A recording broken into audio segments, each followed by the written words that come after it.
Membahas terkait kondisi demokrasi terkini dan seruan pengadilan rakyat yang digaungkan para sivitas akademika, sudah bersama kami pakar hukum tata negara Rifki Nizami Karyasuda.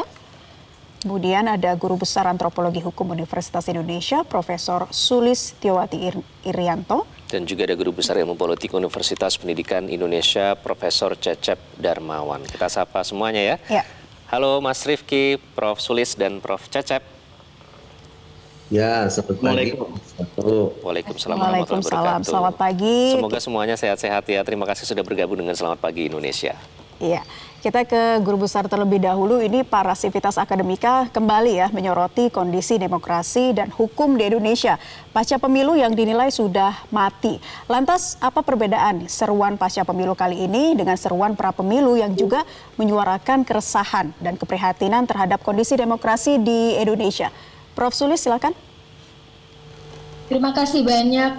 Sebelum pemilu itu kan bergaung secara bergelombang ya suara-suara dari kampus, para guru besar, dosen, mahasiswa.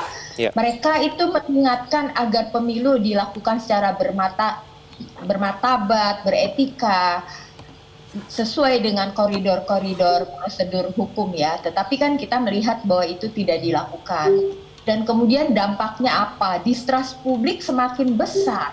Kemudian mereka juga menanyakan apa kelanjutan dari seruan-seruan para ilmuwan itu. Itulah yang menyebabkan kami merasa penting untuk menegaskan kembali apa yang pernah kami suarakan.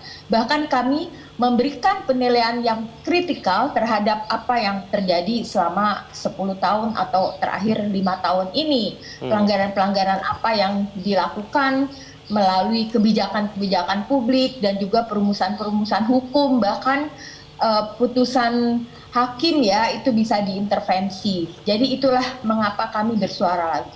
Oke, Prof. Cecep, ini UPI juga rencananya akan segera membuat aksi ya Prof. Cecep ya. Nah, urgensinya kali ini, aksi yang kali ini gimana? Apakah lebih kuat atau dari sebelumnya, karena tadi Prof. Sulis juga bilang ternyata seruan mereka sebelum tidak didengarkan, tetap dilanjutkan begitu pelanggaran yang terjadi, dugaan pelanggaran yang terjadi. Ya, jadi gini ya, kampus sebetulnya selalu merespon persoalan-persoalan kebangsaan. Karena kampus bagian dari pilar demokrasi. Kenapa? Karena kampus bukan hanya menara gading, tapi dia harus menjadi menara api dan menara air yang bisa mengairi penjernihan berpikir kepada masyarakat.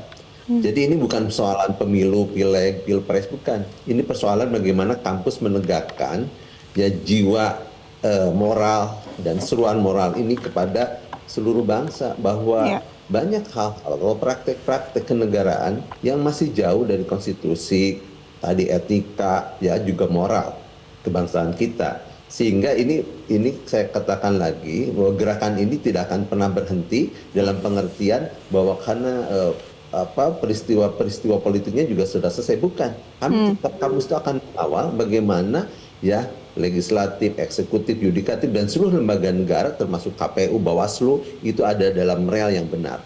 Ya, selama dia melenceng dari rel itu, kami akan tetap bersuara ya untuk menegakkan ya bagaimana negara hukum yang demokratis, negara hukum yang konstitusional. Jadi ini bukan persoalan karena persoalan pilpres ya, tapi ini ada persoalan kebangsaan kita. Selama bangsa ini berdiri, maka kampus adalah menjadi pilar demokrasi. Baik, saya ingin ke Mas Rifki kalau begitu ya.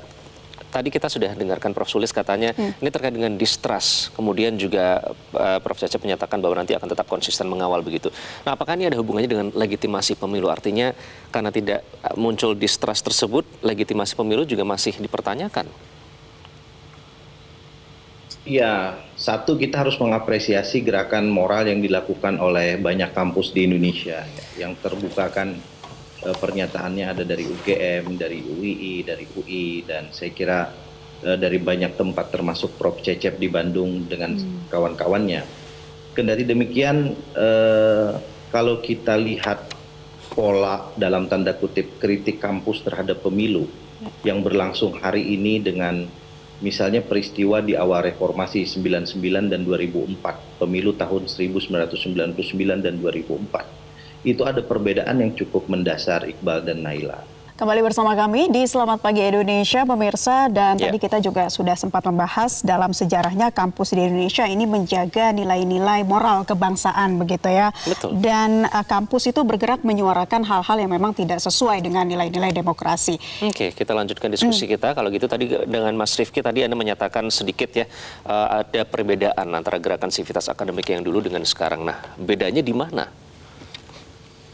Ya, kalau kita ingat sejarah pengawalan kampus terhadap pemilu pasca reformasi, 99-2004 kampus itu tidak hanya menyerukan secara moral bagaimana hadirnya pemilu yang independen, yang jurdil, tapi kemudian kampus juga bergerak secara organik. Saya pada saat itu masih jadi mahasiswa, kampus dengan aktif membangun simpul-simpul pemantau independen misalnya. Prof. Cecep saya pikir ingat, Prof. Sulis juga ingat bagaimana kampus melakukan gerakan itu. Para dosen, mahasiswa bergerak bukan hanya pada wilayah seruan moral dan normatif, tapi kemudian juga turun ke lapangan memastikan bahwa proses pemilu itu berjalan dengan baik, dengan fair dan sangat demokratis. Dan karena itu kampus masuk dalam sistem kepemiluan pada saat itu. Ketika misalnya terjadi kecurangan, manipulasi, intimidasi dan seterusnya, kampus melalui simpul-simpul pemantau independen ini bisa kemudian juga untuk kemudian melakukan dalam tanda kutip proses hukum terhadap kecurangan-kecurangan tersebut. Nah, ini yang membedakan seruan moral yang dilakukan pra dan pasca pemilu tahun 2024 ini dengan tradisi yang dibangun kampus pada masa-masa itu. Nah, karena itu saya juga menyerukan kepada rekan-rekan akademisi yang membuat seruan ini, ada baiknya juga untuk kemudian membuat semacam list ya, sejumlah pelanggaran disertai dengan bukti-bukti otentik kira-kira pileg, pilpres di berbagai tempat untuk kemudian juga bisa membantu lembaga-lembaga penyelenggara pemilu baik KPU, Bawaslu, bahkan kemudian DKPP, bahkan juga bisa jadi ke Mahkamah Konstitusi, agar kemudian seruan moral ini lebih berbobot. Tidak sekedar kemudian kita menyerukan bahwa pemilu terjadi delegitimasi, pemilu terjadi kecurangan, tapi di mana delegitimasi dan kecurangannya itu juga bisa dilakukan oleh kampus. Saya kira kampus memiliki instrumen yang cukup untuk membuat narasi itu. Untuk kembali menjaga koridor nilai-nilai moral kebangsaan. Saya kembali ke Prof. Sulis dan Prof. Cecep.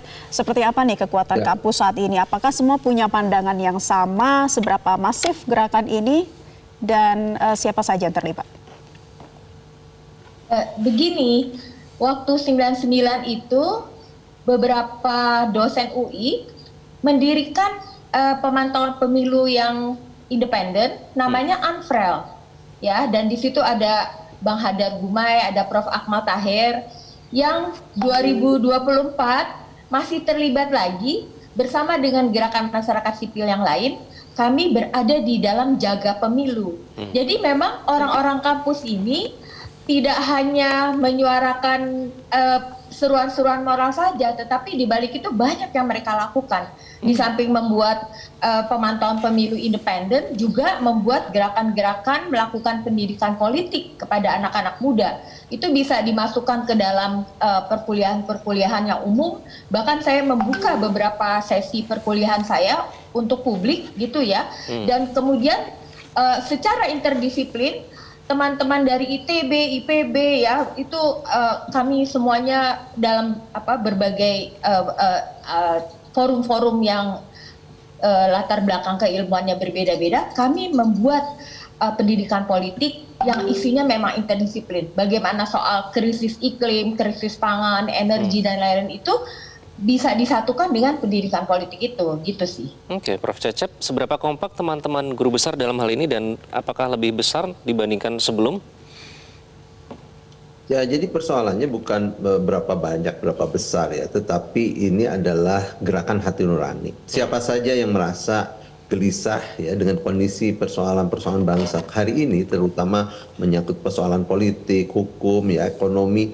Nah, gerakan ini akan menggelinding menjadi sebuah gerakan yang secara nasional mengingatkan kepada pemerintah bahwa kita harus kembali kepada real yang benar. Seperti tadi saya katakan. Yang kedua, bahwa ada keterlibatan guru besar, dosen, ya, para mahasiswa, alumni, para aktivis yang justru tadi disebut membeda dengan 98, kita ingin mengingatkan bahwa dalam koridor konstitusi lah kita bergerak. Ya, ada pelanggaran etik, kemudian pelanggaran hukum, kita proses di lembaga-lembaga hukum yang terpercaya. Nah, sekarang masalahnya begini, lembaga-lembaga pemerintahan termasuk lembaga hukum ya, di sebagian masyarakat kita itu ya, masyarakat sudah menganggap ya kurang kepercayaan kepada mereka gitu. Karena apa? Karena tadi ada pelanggaran hukum, ada pelanggaran etik, ada pelanggaran moral yang tadi minta dibuktikan misalnya ya. Ini kan betapa banyaknya pelanggaran-pelanggaran itu yang nanti kita lihat misalnya sekarang mau hak angket di DPR. Ya, kenapa ketakutan? Buka saja, kan kita negara demokrasi. Kalau kita bersih, nggak ada masalah, dibuka saja, nggak ada masalah. Prof Cecep, yang berbeda ya kali ini ya, tadi sempat disebutkan Mas Rifki perbedaannya. Yang sangat terlihat dengan mata kita sendiri adalah pada saat dosen rektor, guru besar semua sudah turun ke jalan.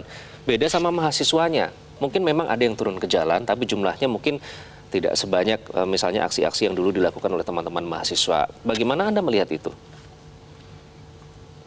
Prof Cecep. Ya, tadi saya katakan gerakan kita bukan gerakan kuantitatif ya, tapi gerakan moral, gerakan kualitatif ya. Kita menyerukan bahwa apapun yang ada di depan mata kita, misalnya persoalan politik, hukum, ekonomi dan lain-lain itu, ya kampus selalu mengingatkan kembali kepada jalan yang benar ya, kepada hitoh, kepada konstitusi, bahwa itu ada pelanggaran tadi dibawa ke ranah hukum, lembaga pengadilan, kita juga mengawal di situ. Artinya para guru besar tidak tinggal diam ya, dan kita inginkan ya justru ada kelegoan dari para elit bahwa ini seruan-seruan moral dari kampus itu diikuti gitu loh ya, kembali kepada hitoh sebagai negara yang berdasar konstitusi dan menghormati etika. Bukankah itu juga adalah satu tujuan dari reformasi kita? Masalahnya terkesan tidak didengarkan ya. Betul. Nah, kenapa kami menanyakan terkait mahasiswa turun ke jalan ini, Prof Cecep dan juga Prof Sulis, karena adanya usulan mengenai pengadilan rakyat. Betul. Begitu. Nah, tanggapan Anda? Kita ke Prof Sulis dulu ya. Saya pikir mereka yang berkomentar tidak menyetujui People's Tribunal, baca-baca dulu deh, itu biasa aja gitu ya. Ketika saluran-salurannya tersumbat, kan kita udah lihat semua institusi penegakan hukum, nggak semua sih, itu banyak yang terlalu berpihak ya, sudah menyalahi akidahnya gitu kan ya. Nah, sebenarnya pada waktu COVID itu teman-teman masyarakat sipil dari Aceh sampai Papua, mereka melakukan sidang rakyat 4 hari 4 malam melalui Zoom semacam ini, ketika rancangan undang-undang kekerasan seksual itu di take down dari prolegnas. Apa yang mereka lakukan? Mereka itu menceritakan kekerasan seksual di wilayah masing-masing bergantian dari pagi sampai malam dan 4 hari itu, dan itu dimotori oleh teman-teman dari YLBHI atau dari gerakan-gerakan masyarakat sipil di grassroots yang mereka sungguh-sungguh menangani. Mereka tidak peduli negara hadir atau tidak hadir, karena korban-korban ada di hadapan mereka dan mereka mesti menolongnya. Saya kira People's Tribunal juga suatu tradisi yang ada di mana-mana gitu, santai aja. Oke, Mas Rifki, bagaimana Anda melihat ini? Semua guru-guru suhu-suhunya sudah turun ke jalan, apalagi Anda dulu juga termasuk bagian yang turun ke jalan. Anda melihat seperti apa mahasiswa sekarang kok tidak melakukan hal yang serupa? Ada pertimbangan khususkah? Saya lebih ingin diskusi yang konstruktif dan lebih teknis ya, agar kemudian gerakan moral para guru besar, kawan-kawan dosen kampus ini bisa mempengaruhi output dari pelaksanaan pemilu tahun 2024. Tadi Prof Sulis juga cerita bahwa kawan-kawan UI bersama dengan gerakan sipil masyarakat itu membentuk kawal pemilu misalnya. Menurut pandangan saya, jika memang bukti-bukti yang sudah ada itu cukup untuk kemudian menyatakan bahwa pemilu ini memiliki berbagai macam catatan kritis, saran saya memang ada lebih baiknya juga kawan-kawan kampus itu menjadi pihak terkait misalnya dalam proses-proses penegakan hukum kepemiluan. Saya jujur termasuk yang sedih mendengar kalau kemudian kita semua ini seolah-olah tidak percaya lagi dengan seluruh instrumen hukum yang ada di Republik Indonesia ini. Tanpa kemudian kita ikut dalam proses itu untuk membuktikan misalnya di mana kecurangannya, di mana intimidasinya, dan seterusnya, dan seterusnya.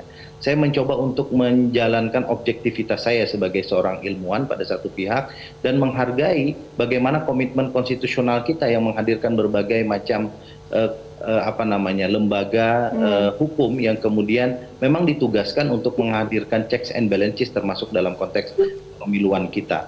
Di Mahkamah Konstitusi misalnya, ketika ada sengketa terkait dengan perselisihan hasil pemilu, amat mungkin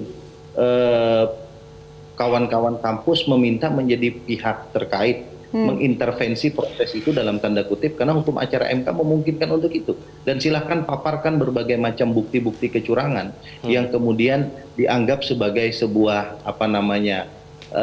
persoalan besar yang selama ini diserukan, agar kemudian antara seruan moral yang dilakukan dengan fakta-fakta yang ada itu memiliki korelasi. Dan ini menurut saya juga pendidikan politik yang penting bagi kita dalam proses berbangsa dan bernegara, termasuk dalam proses kepemiluan. Sekedar kita ketahui bahwa proses rekapitulasi suara kan sekarang sudah hampir selesai ya di tingkat nasional. Di hampir semua provinsi di Indonesia sudah selesai. Kita bahkan sudah tahu sebetulnya, walaupun secara formal belum diputuskan, siapa pemenang pileg, siapa pemenang pilpres, dan pemenang pileg dalam semua tingkatan. Dan karena itu kemudian menurut pandangan saya, ada lebih baiknya berbagai macam bukti-bukti yang dimiliki oleh kampus, matinya demokrasi, intervensi, dan seterusnya, itu kita paparkan dalam forum yang terbuka di Mahkamah Konstitusi misalnya, agar kemudian ini bisa menjadi perdebatan ilmiah yang konstruktif untuk kita memperbaiki pemilu di masa-masa yang akan datang. Baik, nah jika lembaga-lembaga ini sudah tidak mampu menjalankan fungsinya dengan baik, begitu bagaimana jalan lain atau jalan lagi yang harus ditempuh? Nanti kita akan kembali menyinggung kepada Mas Rifki, Prof. Sulis, dan juga Prof. Cecep ini terkait dengan seruan pengadilan rakyat. Nanti kalau misalnya ada, seperti apa mekanismenya? Oke, kami akan kembali, tetaplah bersama kami di Selamat Pagi Indonesia. Kali ini saya ingin kembali ke Mas Rifki, jika lembaga-lembaga ini sudah tidak menjalankan fungsinya, bagaimana dengan seruan pengadilan rakyat? Apakah memang sudah saatnya? Secara konstitusional kan nggak ada peradilan rakyat, tapi secara tradisi dalam tanda kutip oposisional di berbagai negara di dunia, ya kita bisa sajalah menyebut ada peradilan rakyat seperti yang diserukan oleh Mas Zainal Arifin Mokhtar itu.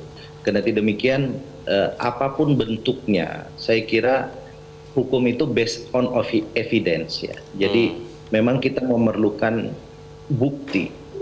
Kalau kita bilang ada pelanggaran hukum, kecurangan, intimidasi, saya justru mendorong agar kemudian itu di-list aja. Saya 2004 dulu menjadi salah seorang aktivis untuk menghadirkan politisi busuk di Yogyakarta misalnya. Apa definisi politisi busuk pada saat itu? Kita definisikan mereka yang memiliki jejak rekam kurang positif, kemudian memiliki cacat moral, mereka yang terindikasi melakukan pelanggaran hukum, namanya kita sebut, kita list dengan segala macam case yang ada, dan itu kita kampanyekan sebelum pemilu tahun 2004 pada saat itu misalnya. Nah, hal-hal seperti ini kan saya kira seruan moral yang kemudian memiliki bobot hukum yang cukup ya. Nah, karena itu kemudian kalaupun ide peradilan rakyat silahkan saja, tapi yang penting kalau itu bahasanya adalah peradilan, maka kemudian mari hadirkan bukti-bukti agar kemudian kita juga bisa memberikan pelajaran moral dan hukum kepada bangsa ini, agar dengan bukti-bukti yang disajikan oleh kelompok-kelompok kampus itu tidak terjadi lagi di masa-masa yang akan datang. Yang tidak kalah penting kan sebetulnya bulan November 2024 ini kita akan menghadirkan pemilihan kepala daerah, gubernur, bupati, wali kota di plus minus 550 daerah otonom di Indonesia.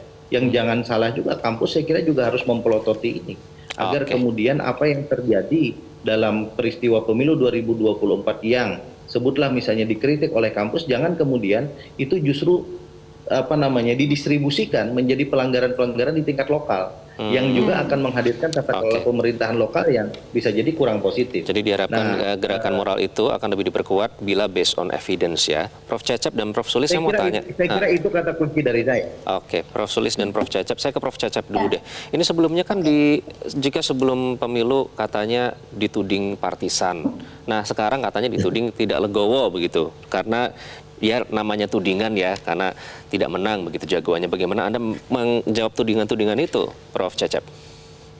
Kita sebenarnya bukan kepada soal jagoan ya. Kita lebih pada proses, bukan pada hasil semata gitu. Ya. Jadi proses pemilu ini kan mestinya penuh dengan berintegritas, penuh dengan kejujuran, tidak ada intimidasi, tidak ada money politik ya. Jadi tadi saran dari Bung Rifki, saya sepakat. Tapi begini ya, persoalan bangsa ini bukan hanya persoalan hukum semata, gitu. Mungkin secara formal bisa ditempuh dan kita juga sepakat itu. Tapi manakala ada agenda-agenda lain yang menutupi ya seperti persoalan politik yang sulit ditempuh dengan jalur hukum, nah itu juga harus dipahami bahwa konteks hukum itu tidak hanya hukum formil, tapi juga materialnya. Jadi substansi orang tuh banyak sekarang bicara soal hukum, tapi jauh dari keadilan. Nah sama ya proses-proses kepemiluan seperti ini banyak pelanggaran segala macam, tapi kan proses pemilu jalan aja terus. Ya palu sidang jalan aja terus ya. Dan itu atas nama formalitas. Tapi substansi keadilan itu belum terbantahkan hari ini bahwa dengan begitu memperbaiki sistem ya keadilan di kita gitu. Baik. Saya kira harus akan mengawal proses hukum ikut semua. Saya ingin tanya ke Prof. Sulis ya, karena waktu kita Prof. terbatas. Sulis, seperti Prof. Sulis, bagaimana menjawab tudingan-tudingan yang muncul? Partisan dan predikat negatif lainnya. Terima kasih.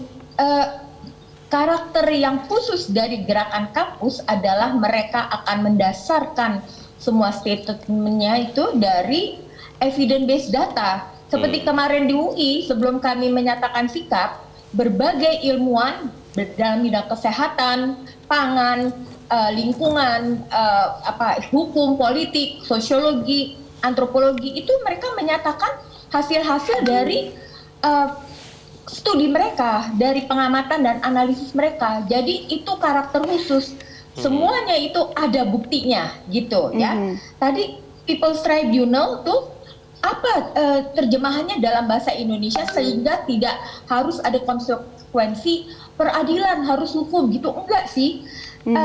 Sepengetahuan saya, People's Tribunal itu justru menghadirkan para korbannya. Jadi in absentia. Nah, pelakunya in absentia karena memang sudah lalu peristiwa-peristiwanya udah nggak bisa lagi dihadirkan atau karena persoalan-persoalan yang lain gitu. Nah, jadi memang berangkatnya juga dari evidence gitu. Jadi korban-korbannya yang disuruh bersaksi apa saja pengalamannya, apa saja penderitaannya, sehingga semua peristiwa yang menyedihkan menimpa itu dapat dipaparkan kepada publik secara terang benderang. Jadi bukan soal menang kalah dan tidak ada unsur politis ya dikonfirmasi ya itu ya. Ya, sekali lagi Mas Rifki, apa yang seharusnya dilakukan di tengah situasi demokrasi kita yang sudah tidak baik-baik saja saat ini? Apa yang dilakukan oleh kampus harus terus dilakukan. Karena tanpa kritisasi dan moral kampus, bangsa ini nggak pernah lahir. Bangsa ini lahir karena kesadaran kelompok intelektual dari kampus, baik itu dosen maupun mahasiswa. Dan karena itu ini kemewahan Indonesia yang tidak boleh kemudian kita matikan, kita harus rawat terus ini. Tapi di sisi yang lain, saya kira kampus juga terus memberikan pelajaran kepada kita bahwa seluruh statement, argumentasi yang dilakukan oleh kampus dalam setiap periode pemerintahan dan rezim, itu selalu menghadirkan rasionalisasi, menghadirkan bukti-bukti yang secara ilmiah dan objektif bisa kita berikan. Nah, saya kira 2024 ini kita menunggu bagaimana seruan moral yang dilakukan oleh kampus itu juga dihadirkan bukti-buktinya agar kemudian ini justru tidak menghadirkan pro kontra yang tidak penting bagi bangsa. Saya termasuk orang yang selalu berpikir bahwa pemilu harus tetap melahirkan legitimasi pemerintahan, baik legislatif maupun eksekutif, karena kalau kita mendelegitimasi pemerintahan, maka kemudian bangsa ini akan terombang-ambing pada posisi yang tidak baik. Kendati demikian, kalau pemerintah memang nyata-nyata melakukan pelanggaran hukum, bahkan konstitusi, maka kita semua berkewajiban untuk kemudian mengembalikannya pada rel yang benar. Dan karena itu gerakan moral kampus ini kita tunggu bukan sekedar seruan, tapi juga bisa menghadirkan evidence dalam berbagai proses yang tadi sudah kita diskusikan panjang.